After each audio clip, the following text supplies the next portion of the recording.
merci bu ñu sante yàlla julli ci yenent bi gërëm suñuy ñaari waajur dañuy nuyu ñi fi nekk ñëpp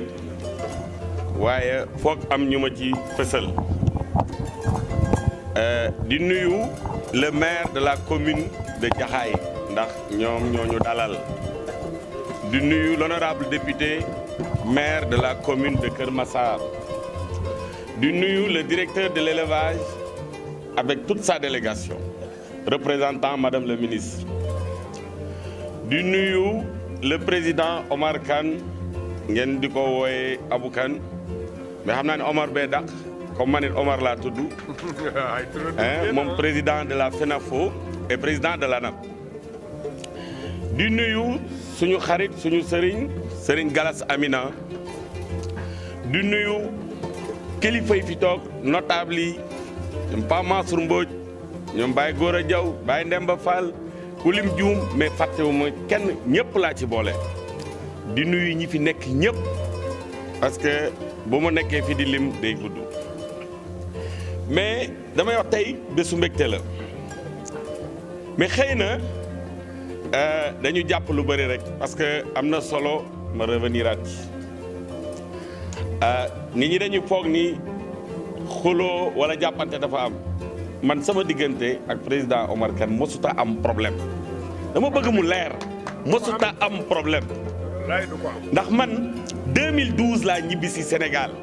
le 30 avril 2012 année boobu xar bu ma am man moom moo ma ko jox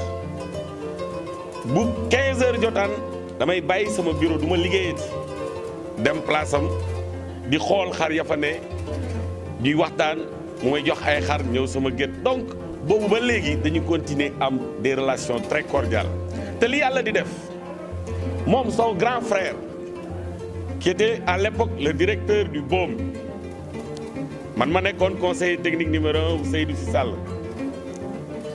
li tax ma mën làkk anglais son grand frère moo ma defaloon kayit bu tax ma dem British di fa def formation parce que boobu dañu amoon relation yooyu te toog nañ ci géttam ñu koy waxtaanee bi ñu tasee il y a 2 ans je crois Fiara la woon am na waxtaan wu sori bu ñu doon waxtaan ci nan la ñuy def pour régler les problèmes d'autosuffisance en viande au Sénégal donc pour vous dire que vraiment xëy na dañuy entretenir rek benn climat mais yàlla xam na ni man leer na ma ni man ci sama bopp man aw ma benn xaar ma yàlla ak président Omar Kane te moom it leer na ma ni amu ko xëy na dañ ko doon entretenir mais comme tey yàlla rafetal na ba indi lii nañ ko ko sante gërëme ko te li ngeen wax man Omar Sow ku ma xam kenn du ma fekk ci loolu lii tey am day continuer ba faw nit amul maqaama dox suma diggante ak doomu aadama surtout nag ko nga xam ni seq ngeen lu nga xam ni xëy na yow ak moom ak yàlla rek ko xam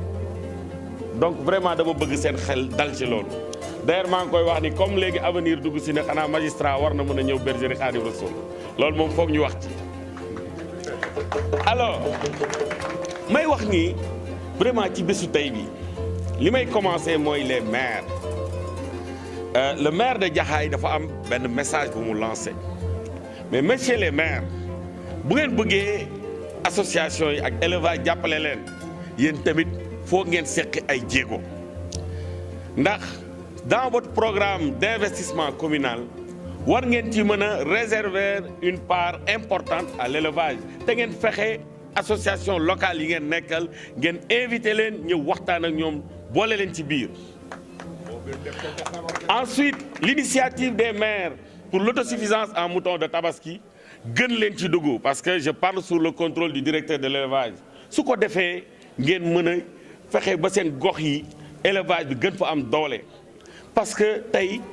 réew mu mel ni Sénégal émergence mënut a am te gënuñu dooleel càmm ak mbay te loolu bu ngeen ko bëggee réussir il faut que ngeen gën a associer ñi nga xam ne ñooy yëngatu ci élevage seen gox-goxaan yi su ko defee ngeen nekk benn gën a dooleel càmm ci seen biir localité. alors di wax ni man li ma jàpp te yàgg naa ko wax gis nga bu ñu bëggee autosuffisance en mouton de tabaski mu réglé wu dans des délais très courts dañ koy jaarale ci association yi il faut ñu impliquer les associations d'éleveurs xam nga tey ci banlieue bi ñu nekk c'est très intéressant damay wax ni comme dañu ni le sénégalais moyen li mu mën a jënd ci xar peut-être du weesu entre 70 000 ak 125 000 état bi foofu la bëgg a def cible am mais nañu jël benn association ci banlieue bu 100 membres ñu fexe pendant 1 an encadrer leen préparer tabaski jàppale leen ku ci ne nun ñu ne la na nga fexe ba am 100 xar buy jar entre 70 000 ak 125 000 mais loolu ñaata xar la buñ ko xeeb 10 000 xar la buñ ko xeeb xool leen besoin bi ñu am ñaata association la ñu am nañ ko defar rek def ci région yi donc loolu c'est un créneau ba nga xam ni dañ ko war a exploiter et am naa yaakaar ni bu ñu gënee waxtaan entre association mun nañ def ay propositions concrètes à l'État parce que il faut ñu jàpp ne aujourd'hui ñun association yi ñun ñoo war a nekk des forces de proposition pour que État encadre ñu impulser benn dynamique pour que ñun ñu mën a vraiment porter haut le flambeau de l'élevage parce que am na jéego yu bëri yu élevage dox mais lu bëri des na et damay wax ni même si je prends l'exemple de la filière ovine mais directeur jot na nag waxoon naa ko Touba wax naa ko Saint-Louis jot na ñu toog bu ngeen di def budget wu ministère ngeen réserver une partie du budget à la filière ovine et ngeen bàyyi les acteurs à la base ñu exécuter ko loolu mën na nekk parce que yeneen secteurs yi ñu ngi koy def kooku c'est un message boo xam ne il faut ngeen wax ko madame la ministre su bëggee mun nañ gën a approfondir avec le président de la FENAFO ñu ñëw toog ak moom ñu xam fan lañ koy jaaree mais loolu jot na parce que soo gisee lu mel noonu ma ciy insister yàlla daf ñu nattoo xar mais dafa am leneen lum ñu nattoo lu doy waar mooy foire yi moom nattu la ndax métier bu nga xam ni da nga koy def di perte man fii rek laa ko gisee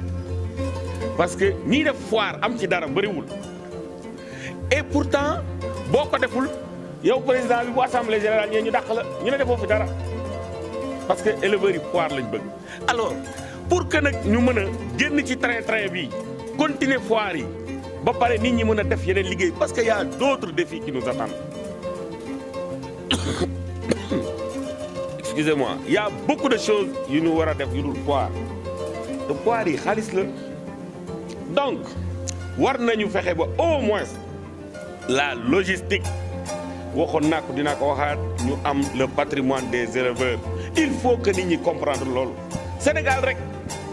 parce que man liggéey naa ci réew yi nga xam ne loolu fa am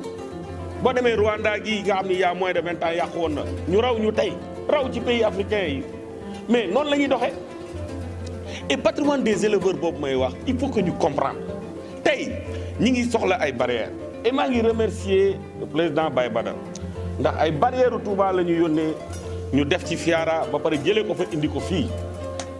vraiment loolu moo lay wan ni patrimoine des éleveurs boobu may wax mun na am et il faut que ñu am ay barrières yoo xam ne bu éleveurs yi bëggee foire ñu abal leen ko chapiteaux yi boo xoolee xam nañu li muy jar buñ koy jëlee Chine indi ko ba fii war nañ ko mën a am bu ñu ku bëgg a foire ñu jox la ko éleveurs yëpp a ko bokk maintenant nag li am mooy yàlla moo def tey y a deux grands ensembles muy RENADES ak FENAFO li ñu mën xëy na yeneen association yi mënuñu ko donc bu ñuy def patrimoine des éleveurs ñooñu ñoo war a teg ci table bi li ëpp su ko defee ñu am ces moyens là ñu mën a vraiment autonomiser les foires parce que bu leen waa RERA waxoon tey lu ñu dépensé en location ci matériel bi da ngeen di daw c'est beaucoup d'argent mais loolu yëpp day wane ni dafa laaj tey ñu toog rationaliser les foires parce que man gëm naa nit quand même année bu nga xam ni Saladam dafa am mais nañu waxante dëgg dañu war a may ñu digérer Saladam mais Saladam day am 20 jours après keneen def 10 jours après keneen def c'est-à-dire on a même pas le temps ñu évaluer foire yi moo tax man waxuma ko ci sama tur rek dama ko waxtaan ak bureau national danaa des ba ñu juboo ci commencé nañu di ci discuter ak ñu mel ni waa Kaolack ak waa Fatick ñoom ñi ngi ciy waxtaan pour que ñoom ñuy bokk di def foire bu renee buñ ko defee Fatick bu déwénee ñu def ko Kaolack loolu bu ñoom buñ ko defee ñun dinañ ci dem ñi ngi waxtaan ak ku mel ni Baye Bada pour mu gën a élargir foire am mu nekk foire u Bawol moom bañu ko mi ngi ciy dox loolu la ñu bëgg ñeneen ñi def ko parce que ñun 2019 lii ñu def ren duñu ko def ku yebu nag boo yeboo nga préparé commencé di ñu mere mais duñ ko def banlieue aussi nañu waxante dëgg mënuñoo am 10 000 foires dans la banlieue dañoo war a booloo def ko benn foire buñ ciy def sa 200 millions c'est pas grave mais au moins surtout année ba nga xam ni saladam bi xam ne moo fi gën a mag am na fi mais nañ ñu may sax xanaa buñ la toggalee añ bu neex nga lekk ko war ngaa mën a naan ataaya digéré ko mais duñ la may temps nga digéré sax ñu teg ci affaire wax finalement li wala fi da day mel ni sabaru bukki kenn du xam fu muy tàmbalee kenn du xam fu muy tase donc il est grand temps ñu toog planifier rationaliser les foires su ko defee minoterie yi nekk ci à l'aise partenaires yi ciy dugal seen xaalis nekk ci à l'aise mais ñun ñii di diriger les grands ensembles ñu am jot sax relever yeneen défis yu dul ay affaire foire rek vraiment xëy na wax ji du neex mais c'est une réalité nañu taxaw wax ci et la preuve mooy xoolal tey ñi ngi def cérémonie officielle mais normalement kenn warul woon des ci box yi dañu war a ñëw bu ñu jàpp ni natt xar yi rek mooy enjeu foire message bi ñuy délivrer fii c'est des messages très forts parce que fii le directeur de l'élevage biñ fi yónni mu ñëw fi buy wax tey dafay rappeler éleveurs yi lan mooy politique nationale de l'élevage parce que aussi di yëngatu ci dara tax xamoonu ci état di doxe amul njëriñ yow da ngay dem nii rek mais du la amal benn njëriñ donc baax na éleveurs yi ci suñu kàllaama ñu profité